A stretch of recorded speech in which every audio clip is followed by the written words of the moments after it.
Politics, it's full of lightning rods, whether it's immigration, domestic spying, or political dynasties. The mere mention of a word or name can create a political firestorm. Maybe that's why Rand Paul is stoking the fire so early in the presidential season. He brings up Bill Clinton's name and misdeeds so often, it's almost like he's obsessed. You know what this does for independents? It extinguishes the heat and curiosity they'd have for an otherwise smart, straight shooter. Why rehash the past, Rand? Are you worried you can't take down Hillary by the weight of her own failures? Frankly, hearing about Monica Lewinsky for the sake of political arousal is a big turnoff. If you want independence on your side, stick to the issues, man. Oh, by the way, this is The Independence.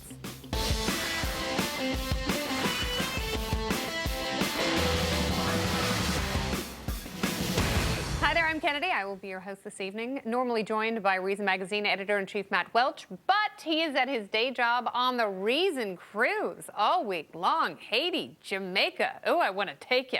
As always, I am joined by entrepreneur Camille Foster from Free Think Media. And rounding us out, it's this hour's special guest, Reason senior editor Peter Suderman. We are The Independents. Also with us on the party panel, it's stand-up comic Catherine Timpf and Basil Smikle, a Democratic political consultant, and he's an adjunct professor at Columbia University right here in New York City. The Obamacare employer mandate has been officially delayed, but meanwhile, the battle continues over the CBO report that Obamacare will lead to less people in the workforce. Liberal Congressman Keith Ellison defends it like this. What the Congressional Budget Office is saying is that we're going to discourage kids having to have latchkey. We're going to have parents being able to come home working reasonable hours. People are going to be able to retire. People might be able to actually cook dinner rather than have to order out and get some takeout. I mean, the fact is that if Americans can have more choices to open up a new business they've been wanting to start, this is a good thing. That is bat poop crazy. What is he talking about? It's great that people are leaving the workforce because they've got an entitlement. So now we're going to have fewer latchkey kids?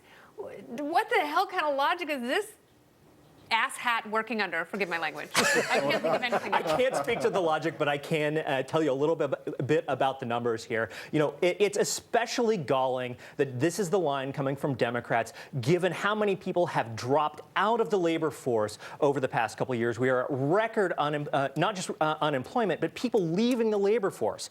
And so what the CBO said last week was that Obamacare was going to result in the loss of 2.5 million full-time equivalent jobs by 2024. And what that basically means is that people are going to choose not to work because Obamacare functions like a tax, and it's a tax that discourages work. And so that's what Obamacare is going to do. This is what the welfare state always does when it's means tested. And so this is a problem that is not just an Obamacare problem. It's a bigger problem that has to do with means tested welfare state. It happened with the stimulus. It happened with welfare. But we want means testing for programs like Social Security.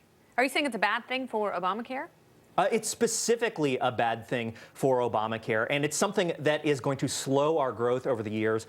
It's something that is going to be with us for a long time. CBO scored this for 10 years, and what they said was, well, we haven't looked at, what happens beyond that, but there are going to be lingering effects as we have a shrunken labor force over the next decade, 2 decades, 3 decades, and on and on. Do you think there's any positive way to spin the CBO report, Camille? Well, I think they're trying their darndest at this point, and this is apparently the best argument that they can muster, that people will be able to spend more time with their families, moms will be able to spend more time with their kids if they are deciding not to work because they are being subsidized in order to not work longer. No, if I spend more time with my kids, it's because I want to make that decision myself. Absolutely. I don't want the government or some government program to force me to make that decision. Hi, Catherine. Hi. Hi. So what do you think about this bag of wax? Well, basically, this is, as a young person, really upsetting. As a reporter at Campus Reform, too, I'm always talking to young students who are terrified they're not going to be able to find a job after college. So then they hear this, well, you know what? If you don't, you can always just have a bunch of babies. This is really, really scary. How is this supposed to make anybody feel better? Well, you have plenty of time to do other stuff with your no money at all. Yeah, how does not having enough money to get insurance somehow give you greater flexibility? Listen, I don't think that's And when did Democrats become the family values party? We've always been family values. I don't think that's not what they're saying.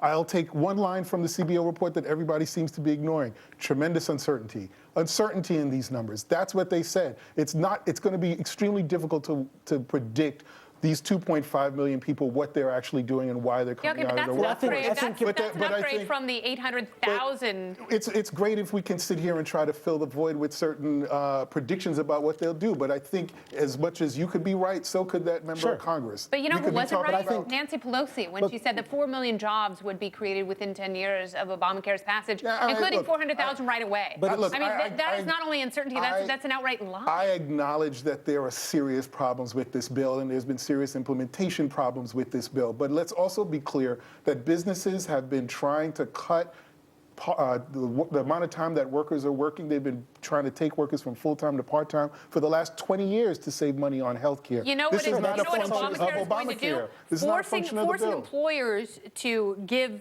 every full-time employee, as long as you have 50 or more employees under you, that is forcing more people into part-time. Businesses have been doing that for the last 20 years to save money. Then they're going to keep doing it. I mean, if you think that's a problem. Is that a function of the bill when the bill is actually trying to get people health insurance? They're trying to give the opportunity for entrepreneurs to actually get coverage so they can be innovative and be creative. When did Democrats become the party of non-work? President Obama has talked nothing except jobs and job creation, and now he's promoting a bill, his signature piece of legislation, that is a job that the CBO says discourages work. Yes. Listen, Last question. You have. No, I will tell you, I have a problem with, not with the bill, but with the president in terms of that specific issue, signing onto a farm bill that reduces food stamps. I have a problem with that. Oh my God, really? But I do think that Democrats have a lot in this bill that they could stick up for, because I do think it gives the opportunity for people to be more creative, if you want people more innovative, to actually go out and start small businesses with, which a lot of young people are doing. Which a lot of young people are doing. Those are a lot of great intentions. We can all fill the void here, but they're just as reasonable. Because government needs to step out of the way. If people are going to start small businesses and succeed, talk to small business owners. I'm a small business owner. Spend a day with someone who owns, I don't know, a snowboard company. All right, well, Rand Paul is on everyone's short list to run for president in 2016, but is he running against Bill Clinton? And why is he running his mouth about an old affair? In numerous interviews, he's mentioned Clinton's affair with Monica Lewinsky. Is this the only way the Kentucky senator feels he can break through and unite the fractured base? Catherine. I think it's a horrible thing to do, because Democrats have been very successful at painting Republicans as these birth control bandits. They're going to come in the night and steal your contraceptives. They don't want you to have any fun. And Republicans have done a great job of aiding Democrats with things like this. Absolutely. At this point, it makes it look like conservatives have nothing to say except for an ex-politician's 16-year-old affair. That's what you're going to bring up out of all the things going on right now with Obamacare, with the unemployment rate. You're going to talk about Bill Clinton's affair. Does it still work? I mean, Rand has such fantastically bad judgment on stuff like that. He keeps trotting out issues like this. He did exactly the same sort of thing when he went to Howard University and was talking to them about the debt that they all owe to black Republicans, and how Democrats were bad. Not black Republicans, but Republicans in general. He's done the same thing on Why'd you point to him? Unemployment insurance. I was pointing in this direction. Whoa. Unemployment insurance. He's talked about the minimum wage in the same sort of tone-deaf way. This is not the way that you attract people to yourself. And when you're a guy like Rand Paul, who happens to be good on so many different issues, focus on your strengths. Especially on issues dealing with personal liberty, civil liberties, and liberty in general. The drug war in general. He's been great. I want to get Peter in vote for a Democrat anyway. I mean, I just don't understand what Rand Paul thinks he's going to get out of this. He's reminding people that Hillary Clinton comes as part of a package with Bill Clinton, the most economically successful president of the last 30 years or so, a guy who reduced deficits, reformed welfare. And still more popular than the current president. Yeah, by 25 points. That's right. And it's not exactly an attack line that he can use, say, in a debate against Hillary Clinton. I mean, it's something that's going to come back to bite him. Well, and it's also something that paints Hillary Clinton in sort of a sympathetic light, because it's like, oh, that's right, she had to deal with all that. And, she was still loyal to her husband. So I don't think, if he is trying to attack Bill to bring down Hillary, bad strategy. And it does totally turn off independence. And her haircut is an abomination. Seriously, sister, you've got millions of dollars. Go find a good stylist. I said it in 1992. I'm saying it again now. Well, as you probably noticed, we often put your tweets on the screen because we adore you. And tonight, we're going to read some more at the end of the show. So keep them coming. Keep them clean, too. Come on, people. And later on, a Texas congressman used his pretty mouth to drive a Liberty shiv into a deputy attorney general. And a big gay defensive lineman is headed for the NFL. Could the league have its first out player? We'll scratch and sniff with a former NFL player next.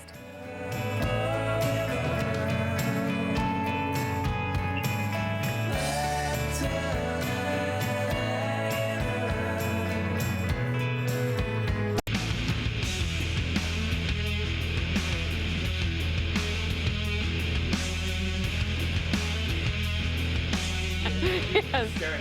That's what I do. Hi there, welcome back to the Independence. Michael Sam was the Southeastern Conference Defensive Player of the Year. He's 6'2" and 260 pounds. He'll very likely get drafted into the NFL in May, and he's gay.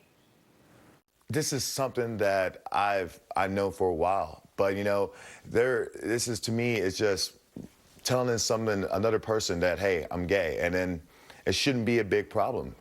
It shouldn't be a big problem, but of the 1,600 players in the NFL, apparently none of them are gay so far. Is the league ready for its first out player? Chris Carr is an actual NFL player who was most recently with the New Orleans Saints. He outed himself as a libertarian. So welcome back to the show, Chris.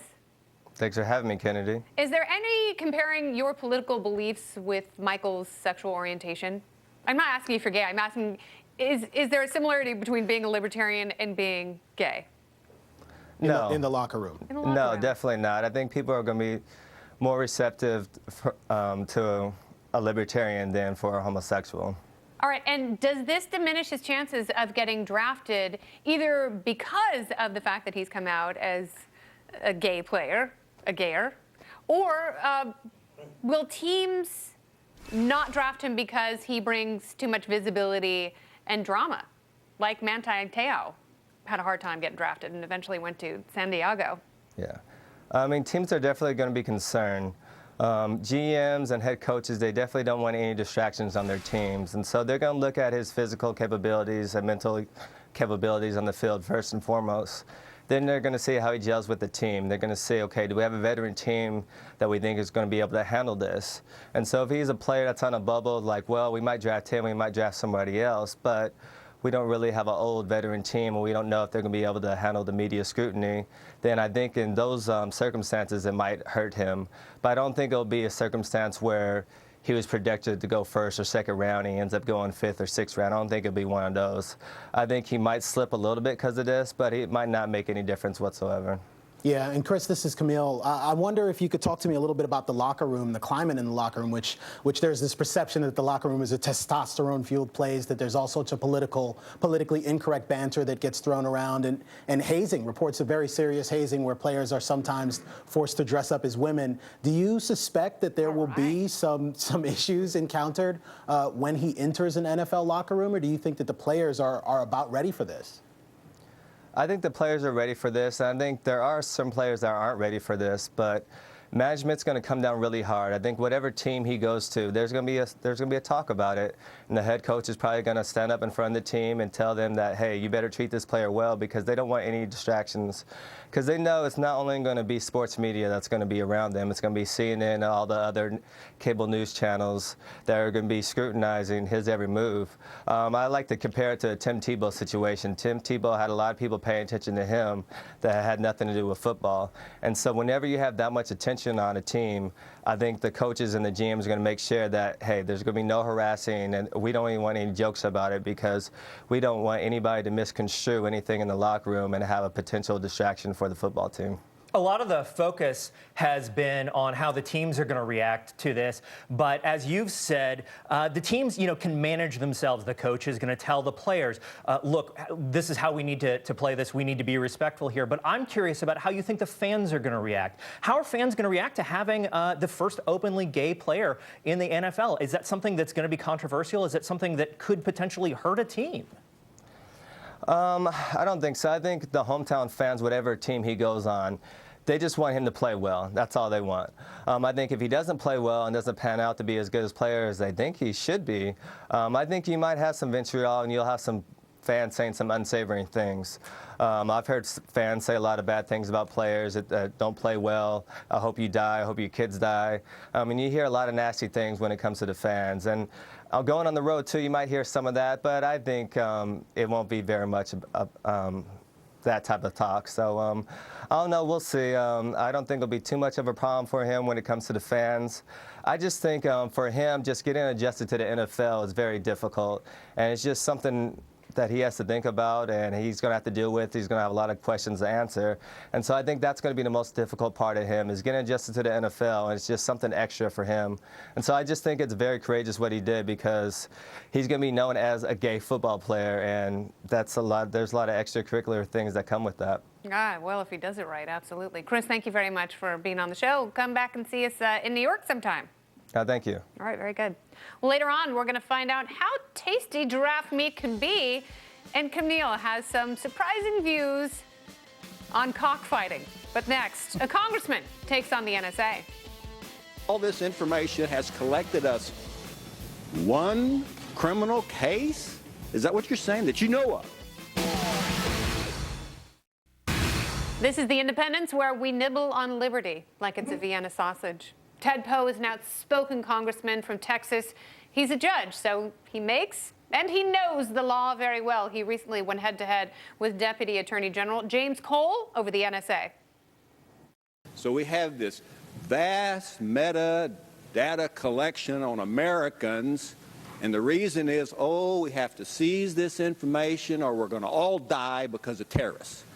And you're telling me, as a former prosecutor, I'm a former judge and prosecutor, all this information has collected us one criminal case? Is that what you're saying, that you know of? All right, Judge, thank you very much. So why is this administration so slippery on the NSA?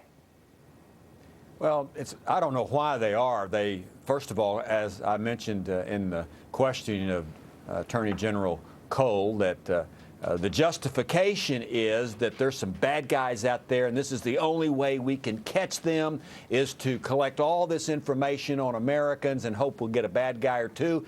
And then it turns out one terrorist maybe has been captured. And I think that's it's an overreach by the government. The idea that I used to be a judge, and it's like the law enforcement would come to me and say, Judge, we know that there's some criminal out in this zip code. Would you sign a warrant so we can search every house in the zip code looking for this one person? Of course I wouldn't do that. No judge would do that. But that's what's happening with the collection by the NSA of records of Americans, all in the name of protecting us from some so-called terrorists. So the ends don't justify the means. In any way, they're not capturing any bad guys. And for some reason, they see this digital property very differently from physical property, and think that somehow it's not subject to the Fourth Amendment. Well, that's what they say, and I think they're wrong. The Fourth Amendment is to protect us from intrusive government. And when government wants to intrude into your privacy, your home, your papers, they need to go to a judge and get a warrant to do so and establish probable cause.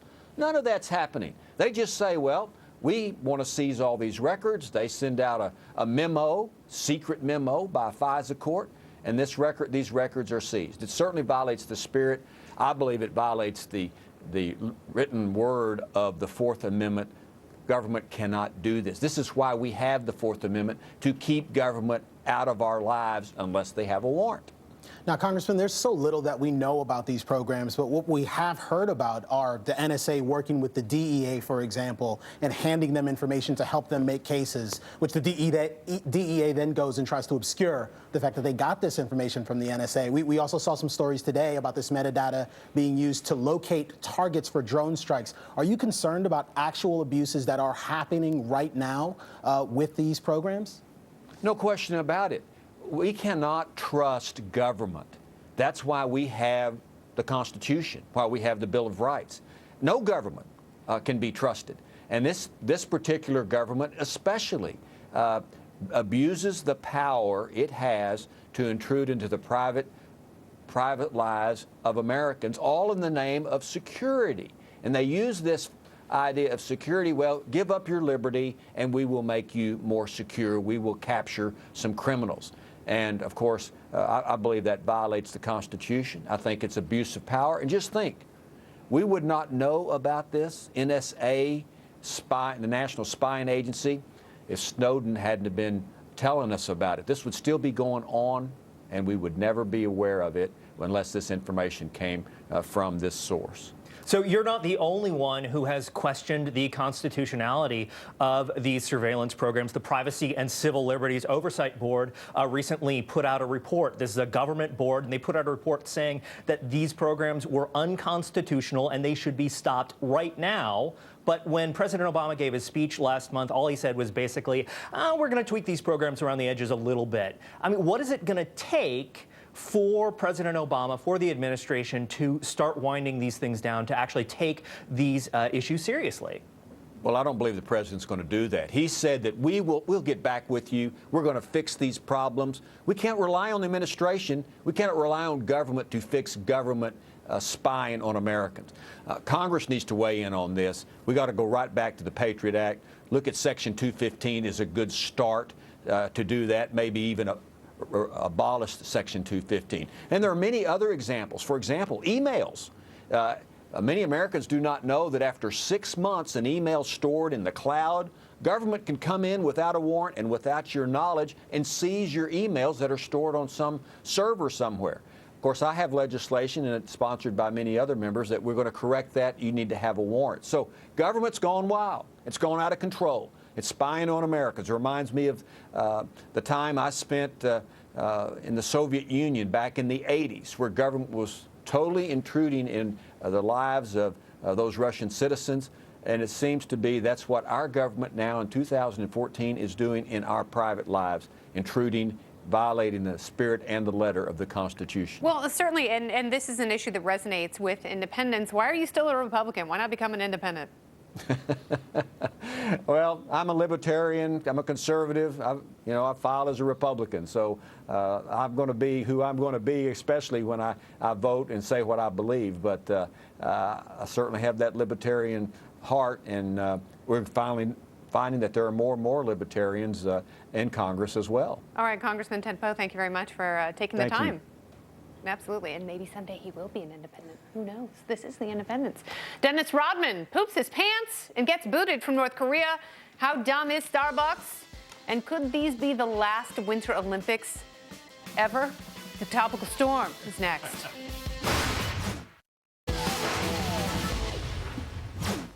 Welcome back to the Independence, where we protect you from every brand of weather system, including political parties. We're that versatile. Topic number one of the topical storm. Dennis Rodman is a bigger dolt than you could have ever imagined. This is true, and it seems he's outworn his welcome in Pyongyang. He pooped and vomited all over himself in a hotel, and he's lucky he made it out of the country alive. Either he should have choked on his own sick or been fed to 10 dozen hungry dogs. Either way, it's a loss for the U.S. He's reportedly entered a rehab facility, but is there a 12-step program for being a dictator-loving drunk? How do you get kicked out of North Korea when you're Dennis Rodman? Don't most people want to get out? You know, isn't that like the goal of most people is to get out? He seemed to want to stay in. Yeah, I think that was his only source of income. He keeps going back, which is strange. And I don't know if he was getting paid anything for these visits.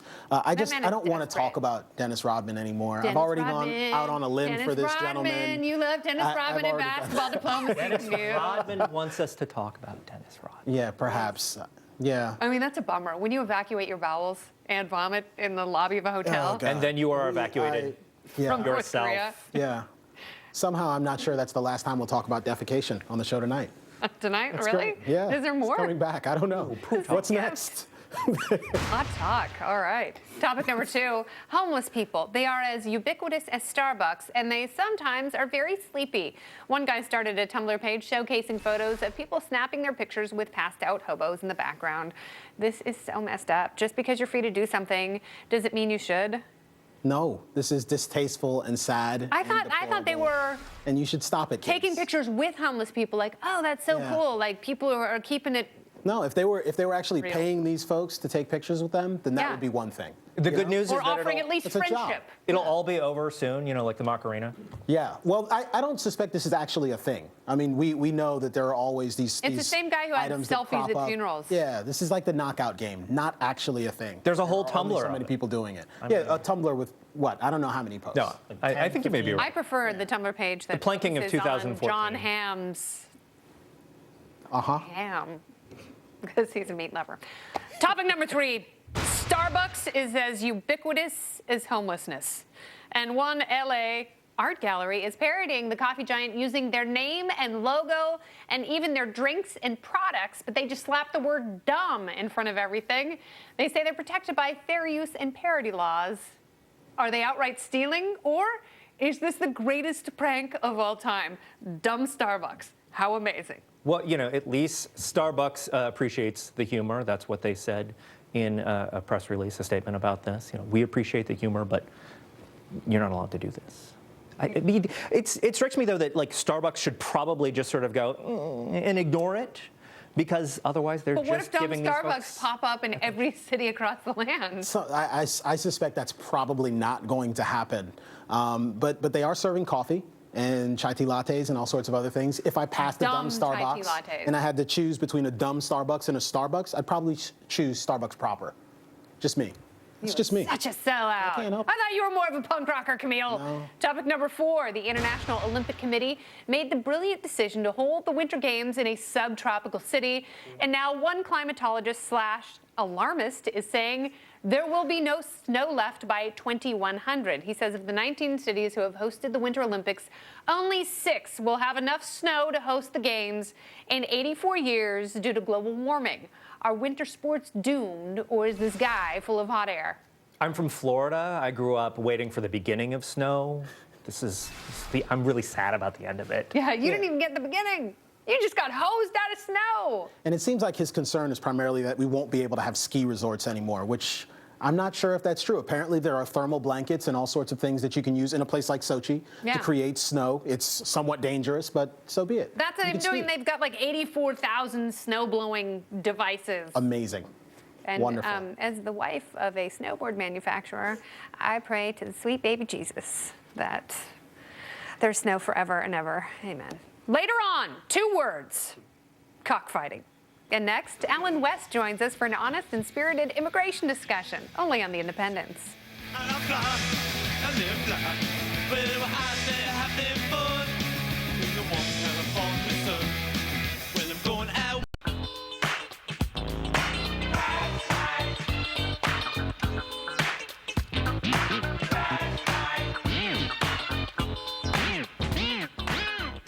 This is The Independence, where our brand of slope style follows the curve of a graph. Grr. Former Florida Congressman Alan West joins us. And there's a lot of immigration movement out of Washington right now. Alan wants to open up our nation's borders to all who want to work and live here. Alan, welcome. Hi. How you doing, Kennedy? Hi, how are you? I'm doing very well. Thanks for having me. Excellent. Thanks so much for being here. So, am I right on your position on immigration? Just open up the borders, let people cross in? I think maybe you've been talking to my evil twin, because that's not my case. I believe in protecting our borders, our language, and our culture, and I think that the most important thing is that the federal government corrects the problem that they did not address back in 1986 when they granted amnesty to 2 to 3 million illegals. They never owned up to securing our borders, and that's not just a matter of, you know, protecting our local states. It's a matter of national security, because recently you had the head of the Iranian Revolutionary Guard talking about how they have already infiltrated into our country terrorist cells. So I think that's the start point if we want to talk about I mean, they could do that with immigration American reform. citizens, number 1. But number 2, why do you hate Canadians so much? Oh, I don't have anything against Canadians. I remember when the Atlanta Flames started in Atlanta, my old hometown, and I really enjoy seeing the Toronto Maple Leafs and the Montreal Canadiens play the Atlanta Flames. Just come in, play, and get the hell out, right? I know we're talking about... No, spend some money. Okay.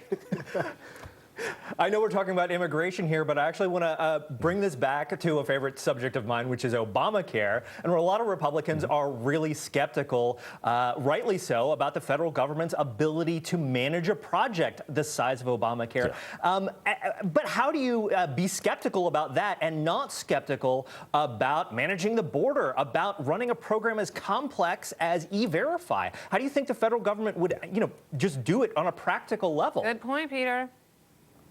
Yeah, well, I think one of the things that I always hated when I was up in Washington, D.C. was the word comprehensive, because comprehensive meant that you'd have a piece of legislation anywhere from 1,500 to 2,700 pages long that most people didn't read and everyone voted for, and they were not going to be able to implement it. That's why I believe that you have to look at immigration reform, have to look at health care reform, and really, bite-sized pieces in different phases that you can make sure you get to a good end state. With immigration, you have to start off with securing our borders. You have to look at stopping taxpayer-funded benefits that go to people that are legal. And first of all, with illegal immigration, why would we want to further depress the wages of middle-income families in America and exacerbate our unemployment situation?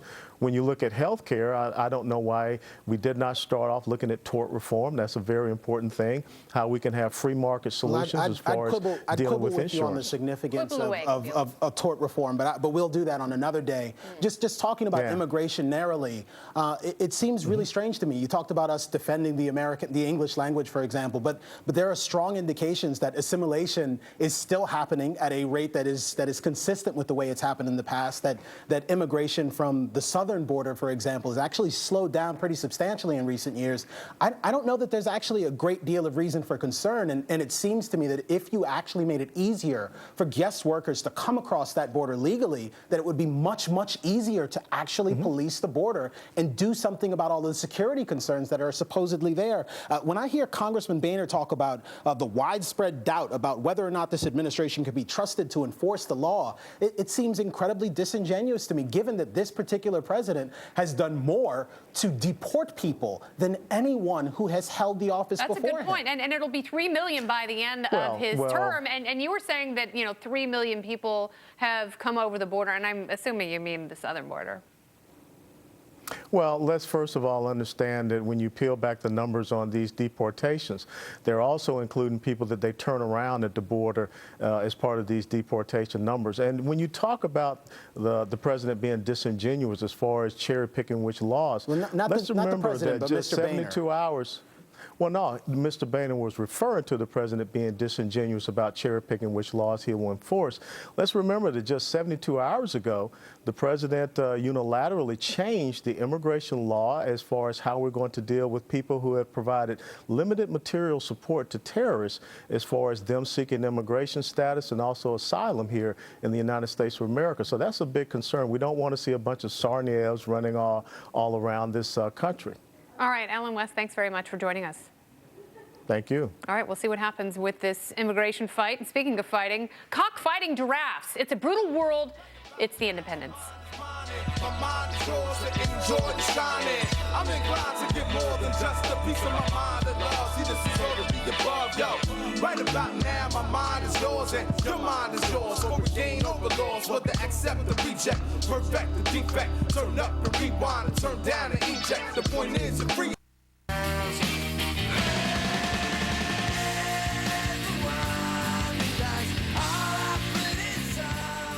Welcome back to the Independence as we welcome back our party panel, Catherine and Basil.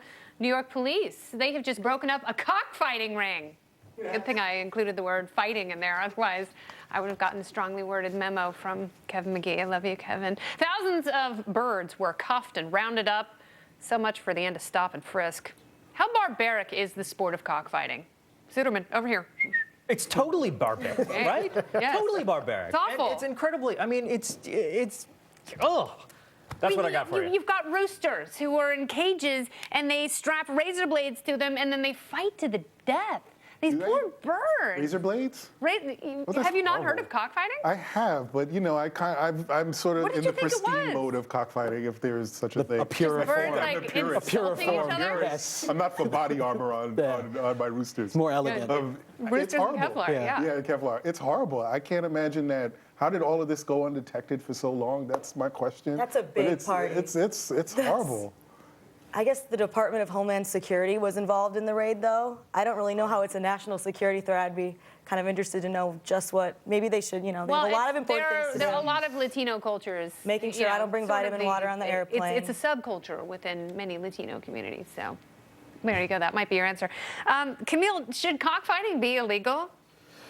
I hate cockfighting. I think it's awful and terrible. I didn't ask if you like cockfighting. But no, people shouldn't go to prison if they're involved in cockfighting. I agree. Yeah. I agree. No. Really? You should just be able to Felony charges. Felony charges. The notion, well, we could talk about dog fighting too. I love dogs. I would never hang out with I have a someone who dog. did it, but- My How is dog's this different, Knox. though? Maybe we have a picture of Knox, my dog. Really? Well, this is, Seriously? Yeah, look, that's Knox. Should Michael Vick have gone to prison? I don't think. Should Michael Vick have gone I to think we prison? should be able to castigate people, call them names, even fire them for their job if they do things So that you we should don't be able to like. torture Put 'em in a animals. public square. Put 'em in a public square. Here's the reality. We have this charismatic megafauna, which are in a special category and we're not allowed to harm. And then we have cows, which we are allowed to put into small boxes We can't from torture the them. moment that they're born. I can't be think that's kosher kind of like unless they're torture. killed humanely. This is veal. It's never allowed to walk, and then we cut it into small pieces But and it is consume delicious. it. Very This is delicious. what I'm It is talking actually about. Yeah. So I But do think you it's a consume little roosters? strange. But they're to have- hurting each I do other. consume roosters. Sometimes they hurt But each we're other, and betting- sometimes they're we're asked to betting hurt one on- another. we're betting And I on think the it's terrible. destruction. I think it's awful. The question becomes, when people do awful things to animals Yeah. or to themselves, do we get to incarcerate them? And for No, me, because the Plato answer is said probably no man can truly harm himself. That's interesting. Yeah, it is interesting. Yeah, and I Trying think to that prove sounds that sounds right to me. Yeah. Except it's not. But you can harm an animal. can harm and you can yourself, have you can have You can animals harm each certainly other. harm an animal, but animals don't have rights the way people do, in which case, purist libertarian Camille, and maybe we don't all agree on this, but I would say that I don't think it Okay, ought to be now, illegal. Peter You don't send Sitterman, people to jail. you're a pure libertarian. You are Not as untainted pure as by me. the outside world. I don't know if anybody could be as pure or libertarian That's as true. you. But look, That is true. isn't it possible that animals don't have the same rights as people do, but that humans have an obligation not just to animals, but to each other, Sure. not to take pleasure simply from cruelty? Right, and And I would inflicting agree with pain. all of It's that. not The for question consumption. that you have to, consumption. but the leap that I have to make is once I get from there is I'm going to lock people away who don't do what I like. I'm not saying 20 years. No, it's not. It's not a question of it's not doing about what you saying like. 20 It's years. They're felonies. There was purposely 9 felony hurting an charges. animal. I mean, you're inflicting pain on something I think that it's cannot awful. defend itself. It's terrible. Then people who abuse children shouldn't be. Those, put in that is jail. not the same thing. It's a Why is it bloodlust. not the Children same thing? are in fact people. They are people. They are people, have but rights, like I mean, people have rights. You could argue that a smart dog has the same rational capacity as a young child.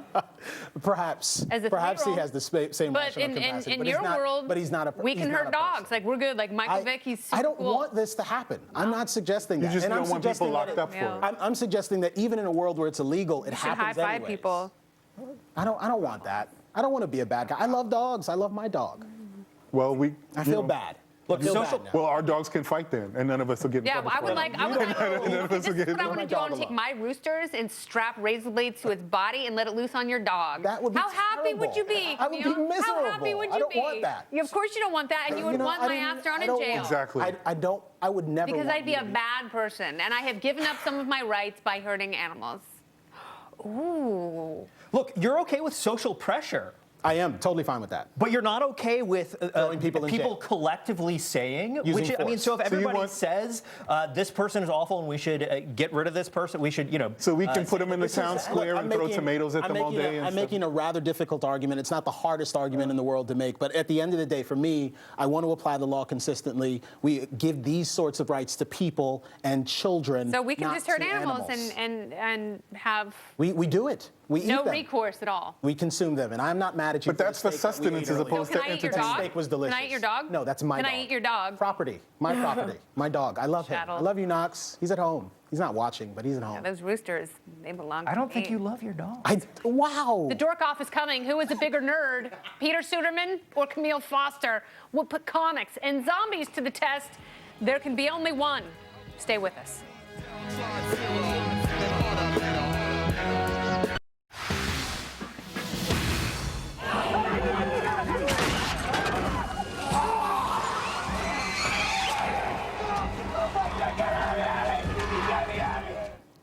my God, can we show that? That's horrifying. Welcome back to The Independence. That is a scene from one of the most successful zombie apocalypse shows ever. AMC's The Walking Dead. Camille is a huge fan, so we'd best keep it Camille tonight.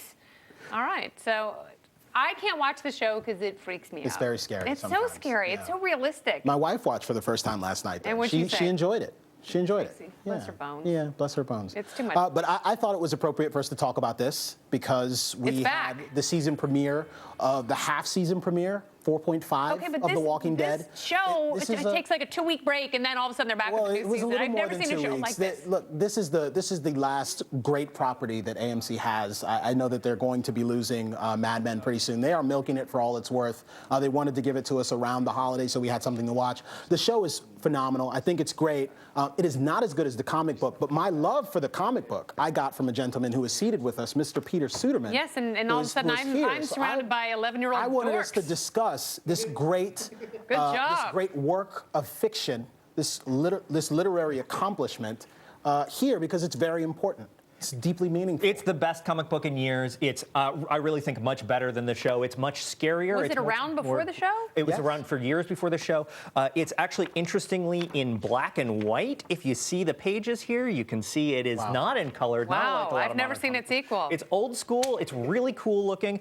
But it's, but the thing is, it's just so unrelentingly grim and actually gets at something that the show doesn't do well. Yeah.